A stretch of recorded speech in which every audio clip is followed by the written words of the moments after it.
Walang naglalaro at bati-bati,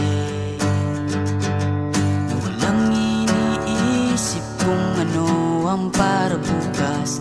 At pag nagkasakit ay bibigay agad ang lunas. Nandyan lang sa likod mo si inay, handa siyang lahat ay ibigay.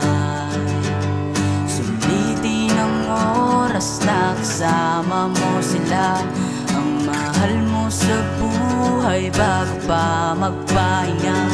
Balang araw tatanda ka at lilipas ang lahat nang hindi mo namamalayan. Balang araw ay mawawala lahat ng nariyan.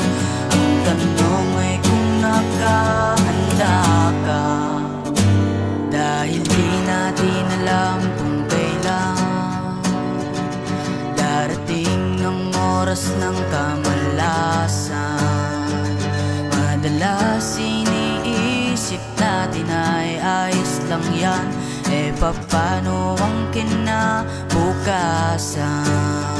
Naparating at palim kang lalamunin ng pagsubok, madilim ang tatakin hanggang rurong.